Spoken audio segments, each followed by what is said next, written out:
దేవుని మహోన్నతమైనటువంటి ప్రేమను బట్టి మీ అందరికీ కూడా ప్రభు యొక్క ఉన్నతమైనటువంటి నామం పేరిట హృదయపూర్వకమైన వందనాలు తెలియజేస్తూ ఉన్నాను. దేవుని వాక్యాన్ని చదివి ధ్యానం చేద్దాం. ఎఫెసీయులకు రాసిన పత్రిక 1వ అధ్యాయం 14వ వచనం.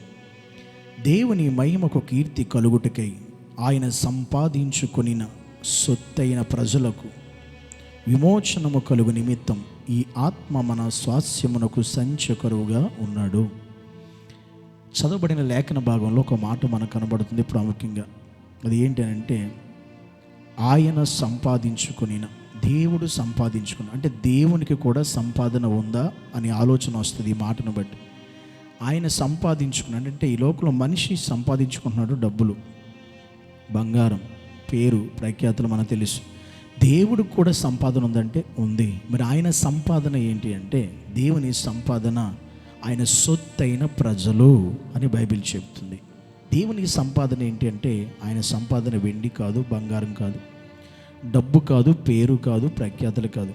దేవుని యొక్క సంపాదన మనమే ఆయన సంపాదన, మనమే ఆయన స్వాస్యం, మనమే ఆయన ఆస్తి. దేవుడు అనుకుంటున్నాడు అలాగని. ఈరోజు ఎవరైతే ఈ లోకంలో దేవుని నమ్మి మారుమనసు రక్షించబడతారో వాళ్ళందరూ కూడా దేవుని యొక్క సంపాదన, దేవుని యొక్క ఆస్తి, స్వాస్యం వాళ్ళే.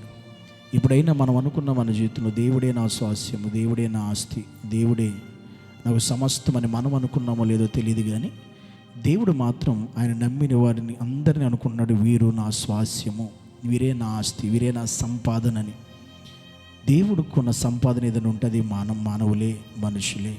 కనుక అంత గొప్ప దేవుడు మనల్ని ఒక సంపాదనగా చూస్తున్నాడంటే మనకి ఎంత ధన్యత, ఎంత కృప దేవుడు ఇచ్చాడు ఆలోచించి. చాలామందికి విలువ తెలియక మనం కూడా ఈరోజు దేవుడే మన ఆస్తిగా భావించాలి. ఈ లోకంలో ఉన్న ఆస్తి పాస్తులు కాదు, అంతస్తులు కాదు, పేరు ప్రఖ్యాతులు కాదు, కానీ దేవుని కంటే గొప్ప ఆస్తి లోకంలో మనకి ఏది ఉండకూడదు. దేవుని కంటే గొప్ప సంపద ఈరోజు మనకి ఏది ఉండకూడదు. ఆయనే మనకి గొప్ప సంపదగా, సర్వ సంపద గనిగా దేవుడు మనకు ఉండాలి. అది మన ఉద్దేశం. ఆ విధంగా మనం ఈరోజు దేవుని మన సంపాదన పెట్టుకుంటే నీవు ఆయనకు స్వాస్యం అవుతావు. ఆయనకు నిన్ను సంపాదనగా, ఆస్తిగా భావించు. మన స్వాస్యం, ఆయన స్వాస్యం మనమే. కనుక దేవుడు కూడా మన స్వాస్యముగా ఉండాలి. మనము ఆయన కుమారులుగా, కుమార్తెలుగా మార్చబడ్డమే ఆయనకు మనం ఆస్తి, ఆయన స్వాస్యమై ఉన్నాం. కనుక దేవుని సన్నిధిలో మనందరం కూడా, ప్రతి ఒక్కరం కూడా దేవుడు అనుకున్నట్లుగా మనం కూడా దేవుని విషయంలో ఉండగలిగితే మనం దేవుని కుమారులం అవుతాం. అప్పుడు మనం రాజులైన యాజక సమూహాలుగా ఉంటాం. పరలోక రాజ్యంలో మనం ఆయనకు స్వాస్యముగా మనం జీవించగలుగుతాం. దేవుని పరలోక రాజ్యంలో దేవునికి కుమారులుగా, కుమార్తెలుగా, ఆయనకు సంపాదనగా, ఆయనకు స్వాస్యముగా, ఆయన బిడ్డలుగా మనందరం కూడా జీవించే గొప్ప ఉన్నతమైన కృప దేవుడు ముందున్న దినాల్లో, రోజుల్లో మనకి, మన కుటుంబాలకి నిశ్చయముగా దయచేసి సహాయం చేసి నడిపించునుగాక. ఆమేన్. పరిశుద్ధుడైన దేవా, నీకు వందనాలు.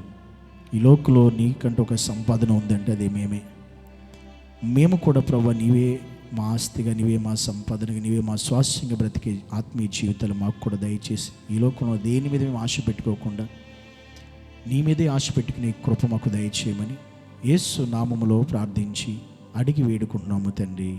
ఆమేన్.